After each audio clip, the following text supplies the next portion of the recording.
When the narcissist knows you know, something begins to shift in the entire dynamic. For so long, their power has been built on your confusion, on your doubt, on your willingness to second guess yourself.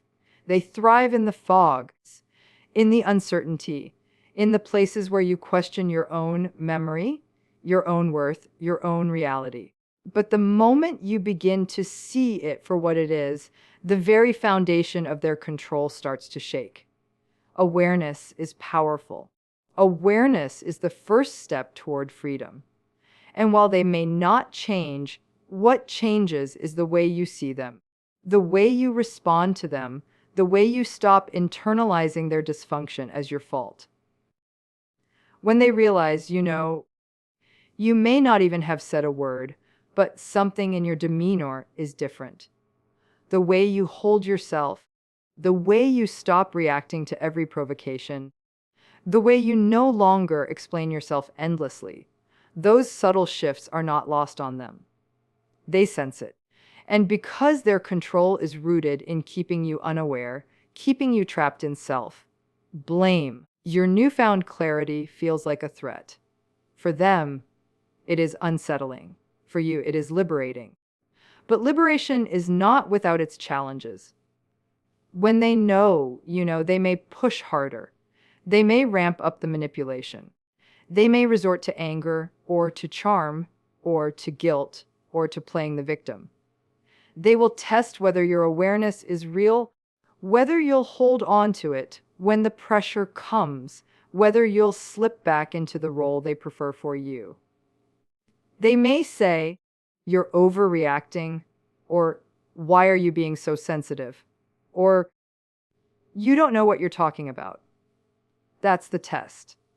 And your job is to remember, the truth does not change just because they refuse to acknowledge it. Your clarity is your strength. The moment you see the cycle, the love bombing, the devaluation, the discard, the hoovering, you can never unsee it. The moment you recognize the gaslighting for what it is, you stop giving it the power to make you question your sanity. And once you start to reclaim the parts of yourself that were lost in the chaos. Your self-respect, your peace of mind, your voice. It is not easy because knowing often brings grief. You grieve the relationship you thought you had. You grieve the version of them you wanted to believe in. You grieve the time you lost, the energy you gave, the pieces of yourself you compromised trying to make it work. Awareness is not just a light switch that makes everything clear. It is also the dawn that exposes the ruins. But those ruins are also the place where you begin rebuilding, this time with stronger foundations. When they know, you may notice them shifting tactics. Sometimes they'll try to win you back over, as though nothing ever happened, because they want to re-establish the control. Other times they'll try to discredit you to others or even to yourself. Because if they can make you doubt your own awareness, then the game continues.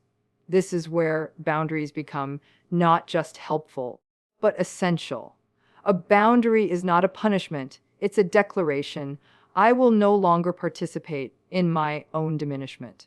Boundaries do not guarantee their cooperation. In fact, more often than not, a narcissist will push against them, ridicule them, or punish you for setting them. But boundaries are not about changing them. They are about protecting you. They are about preserving your clarity and refusing to allow yourself to be pulled back into the cycle. And when they know you know, holding on to your boundaries becomes a lifeline. You may feel guilty at first. You may feel selfish, cold, or unkind because you've been conditioned to put their needs above your own. But guilt is not the same as wrong. Guilt is the residue of their conditioning, not the measure of your morality. Protecting yourself is not selfish. It is necessary. The more you stand in your awareness, the more you realize that you cannot control them. You cannot change them. You cannot make them see what they don't want to see, but you can control your response. You can change the way you engage. You can choose to no longer participate in the game. And that is where your power lies. When they know you know, expect resistance. Expect pushback. Expect attempts to reel you back in. But also expect your own strength to grow. Every time you refuse to be gaslit, you get stronger. Every time you walk away from their bait, you get clearer. Every time you say no to their chaos, you say yes to your peace. And that cumulative strength becomes the force that ultimately frees you. It is not about confronting them with a list of all their wrongs, because confrontation rarely brings closure. It's about confronting yourself with the truth you already know and deciding what you're going to do with it. Some people choose distance, some choose no contact, some choose limited engagement with strict boundaries. Whatever you choose, the key is that you are no longer playing blind. There may be moments where you doubt yourself again. That's normal. They are skilled at exploiting those moments. But keep coming back to what you know. Write it down. Remind yourself. Keep a journal of the patterns you've seen, the words they've said, the ways they've behaved, because when you put it on paper, it becomes harder to gaslight yourself. Documentation is clarity. Clarity is freedom, and in that freedom, you start to reconnect with yourself. You rediscover your preferences, your passions, your values, the things that got buried under years of trying to manage them. You start to trust yourself again. You start to rebuild the relationship with your own intuition, the very intuition they tried to erode. And the stronger that relationship with yourself becomes, the less their reactions matter. When they know, you may even see a side of them you hadn't fully seen before. The rage when control slips away. The coldness when they realize they can't manipulate you as easily. Or the desperate charm as they try to reel you back in. None of these are about you. All of them are about their need to maintain the narrative. And when you see it clearly, you stop personalizing it. Their behavior is a reflection of them, not of your worth. That separation is everything. It allows you to say, this is who they are. This is how they operate. And I no longer need to lose myself in it. It allows you to step back from the cycle and begin to heal. Healing doesn't mean forgetting, and it doesn't mean pretending it never happened. Healing means learning to carry the knowledge without letting it weigh you down. You may notice that once you stop playing the role they assigned you, the relationship may begin to crumble. That can be painful, because for all the harm, there may have also been hope, and hope is hard to let go of. But sometimes the healthiest thing you can do is to let go of the fantasy of who they could be and accept the reality of who they are. And in that acceptance, you create space for a different kind of life, one not built on fear or control, but on authenticity and peace. When they know you know, the dynamic changes forever. They may not admit it. They may never acknowledge it. But your awareness changes the game. And once you've seen the truth, your task is to keep seeing it, even when it's uncomfortable, even when it would be easier to slip back into denial, because your freedom depends on it. Your peace depends on it. Your future depends on it. You are not defined by their inability to love you well. You are not broken because they refused to take accountability. You are not unworthy because they made you feel small. You are whole. You are valuable.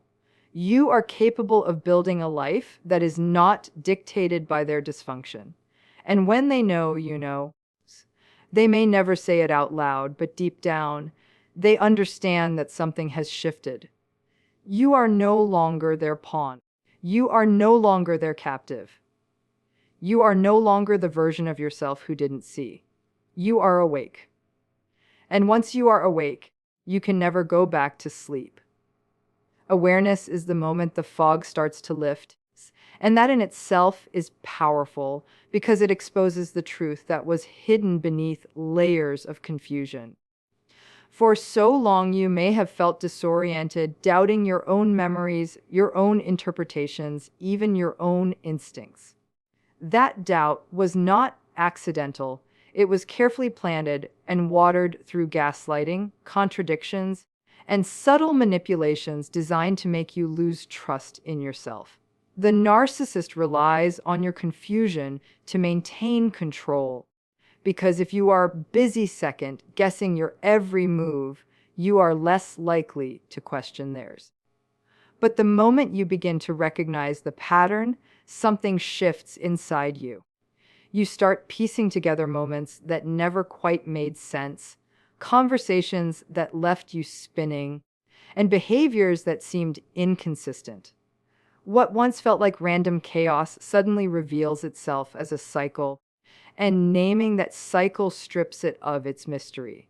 The awareness doesn't always come all at once. Sometimes it is a slow accumulation of realizations, the way they praise you one moment and tear you down the next. The way apologies never come without blame being shifted, the way your needs are minimized while theirs are elevated.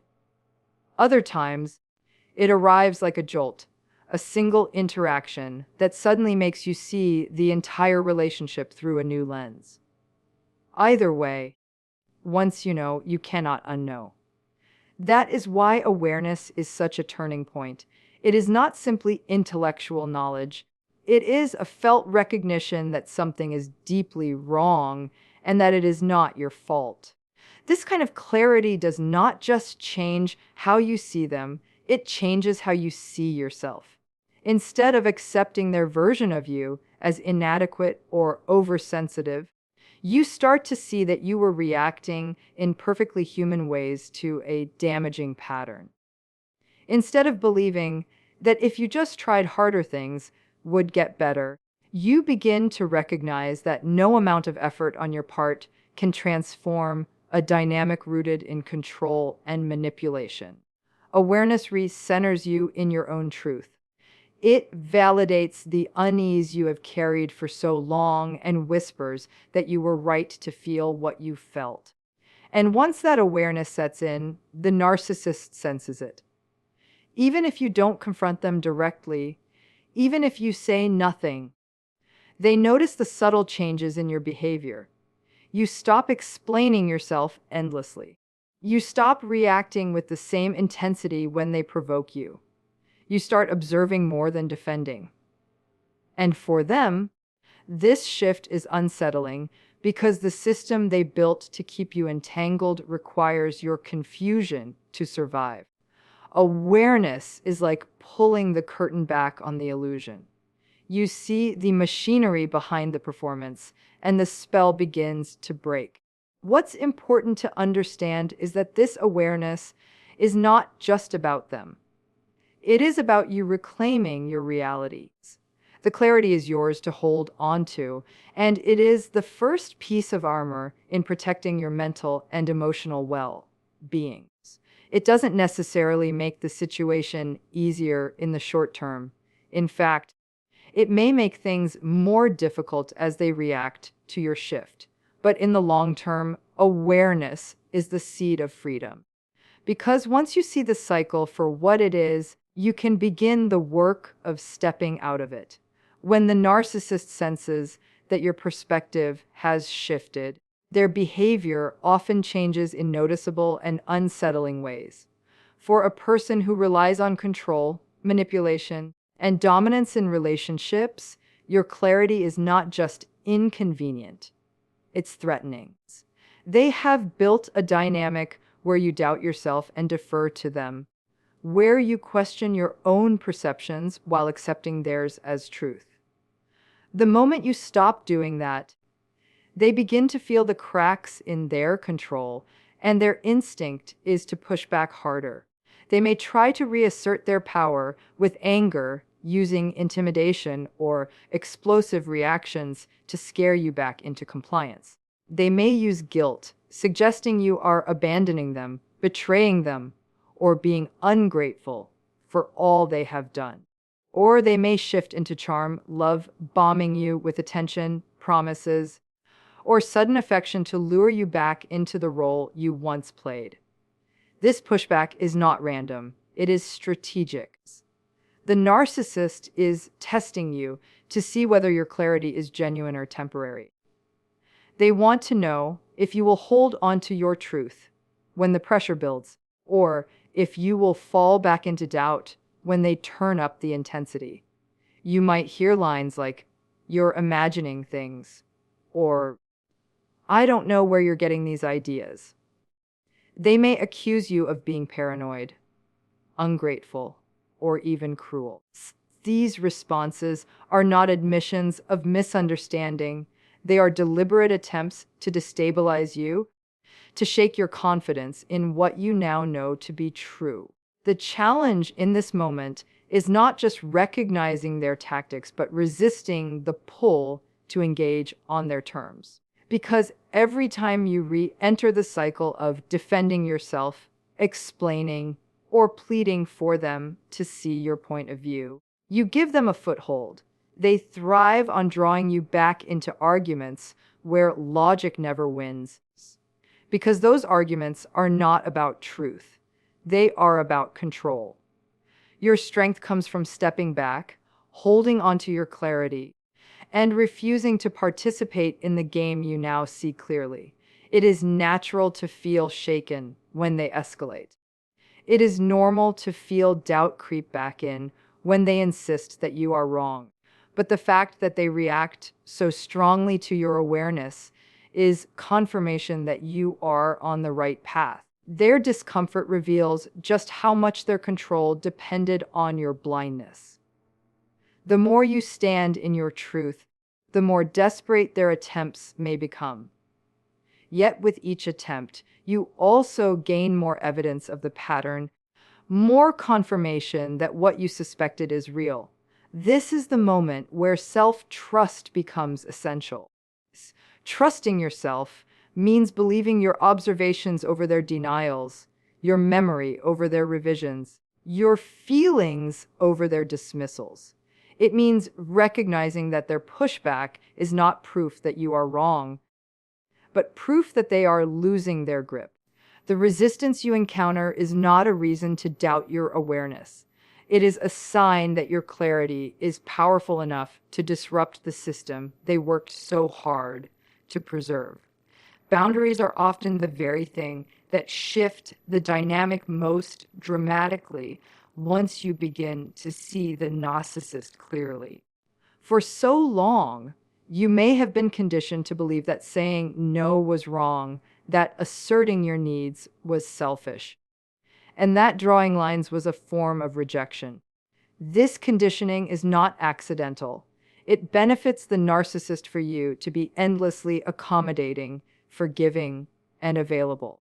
But when you reach the point of clarity, you begin to realize that without boundaries, you are left unprotected, exposed to the same cycles of harm and confusion.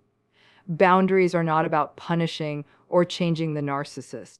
They are about safeguarding your well-being and protecting your sense of self from being eroded. The difficult truth is that setting boundaries with a narcissist rarely goes smoothly. Unlike healthy people, who may respect your limits even if they don't like them, narcissists often perceive boundaries as threats. To them, a boundary feels like rejection, criticism, or loss of control. That is why when you begin setting them, you may face ridicule, dismissiveness, or even anger. They may mock you for having rules, accuse you of being controlling, or act wounded to make you feel guilty for simply protecting yourself. This reaction can tempt you to back down, but it is essential to understand that their discomfort is not proof that your boundary is wrong. It is proof that your boundary is working. Holding firm to your limits is an act of reclaiming your autonomy. It communicates that your time, energy, and emotional space are valuable and not up for endless exploitation. This might look like refusing to engage in circular arguments, ending conversations that devolve into disrespect, or choosing not to share personal information that will later be used against you. It could also mean creating physical or emotional distance, limiting contact, or in some cases, going no contact altogether. Whatever form it takes, the purpose is the same. You are defining where you end and they begin. At first, boundaries may feel uncomfortable. You might feel guilt, anxiety, or even fear when you enforce them, especially if you are used to prioritizing the narcissist's needs over your own. That discomfort does not mean you are doing something wrong. It means you are stepping out of the old pattern and into a healthier one. Over time, the more you practice, the stronger and more natural it becomes. Each time you maintain a boundary despite their pushback, you reinforce to yourself that you are worthy of respect and protection. It is important to remind yourself that boundaries are not about controlling whether the narcissist changes. They likely won't. Boundaries are about ensuring that regardless of what they do, you are no longer complicit in your own diminishment. You are choosing to stand in your clarity, to preserve your peace, and to refuse to participate in dynamics that strip you of your dignity. Boundaries, in this context, are not walls to keep love out. They are guardrails to keep harm from getting in. And once you experience the stability they bring, you begin to see how essential they are to maintaining the awareness you have worked so hard to claim. Healing after recognizing the truth about a narcissistic relationship is not a straight line, and it is rarely immediate. Awareness can feel liberating, but it can also bring waves of grief, because you begin to realize that much you thought you had was never real in the way you believed it to be. You grieve the version of the relationship you held on to, the fantasy of what it could have been, and even the time and energy you poured into trying to make it work. That grief is not a weakness. It is part of reclaiming yourself. It acknowledges the losses while also making space for something new to emerge. As you move through that grief, healing begins by turning inward, reconnecting with parts of yourself that were suppressed or silenced. Narcissistic relationships often erode your sense of self. You may have lost confidence in your voice, dismissed your intuitions, or neglected your needs in order to keep the peace. Healing is the process of bringing those parts back to life. It might mean rediscovering activities that once gave you joy, rebuilding relationships with people who support you, or simply learning to sit with your own thoughts without judgment. Little by little, you begin to feel like yourself again, except stronger and more self-aware. One of the most profound aspects of healing is learning to trust yourself again. For so long, the narcissist may have convinced you that your feelings were wrong, your memories unreliable, your instincts flawed. They trained you to distrust the very compass that should have guided you. Healing requires you to reestablish that relationship with your inner voice. That may mean journaling to validate your experiences, seeking therapy or support groups where you are believed, or practicing self-compassion when the old doubts resurface. Every time you choose to believe yourself over their distorted narrative, you are stitching back together the bond between you and your intuition. In this process, you also begin to detach your sense of worth from their behavior. You stop measuring your value by whether they approve, whether they change, or whether they finally see your side. You start to recognize that their inability to love you well is not a reflection of your inadequacy, but of their limitations. This detachment is not coldness, it is clarity. It frees you from the exhausting cycle of trying to earn love that was never given freely. It allows you to place your energy where it belongs on your growth, your peace, and your authentic connections. Healing is not about erasing the past, but about carrying it differently. The memories may remain, but they lose their grip when you frame them through the lens of truth. You were not too sensitive, too demanding, or too flawed. You were caught in a pattern that was never about your worth. As you embrace that reality, you begin to walk forward lighter, clearer, and more resilient. You build a life that is no longer dictated by someone else's dysfunction, but shaped by your own strength and authenticity. And that life, though born from pain, becomes the truest reflection of your freedom. Awareness changes everything, and once you see the dynamic for what it is, the old cycle cannot hold you in the same way again. You begin to recognize the manipulation for what it is instead of mistaking it for love. You anticipate the pushback instead of being blindsided by it, and you set boundaries that serve as guardrails to keep you grounded in your truth. It isn't an easy journey because clarity brings grief, resistance, and the temptation to fall back into old patterns. But it also brings strength, dignity, and the beginning of real healing. The narcissist may never change, but your ability to see clearly means you no longer have to live in confusion. You are free to reclaim your peace, to rebuild your self-trust, and to live a life no longer dictated by their dysfunction, but defined by your authenticity and resilience.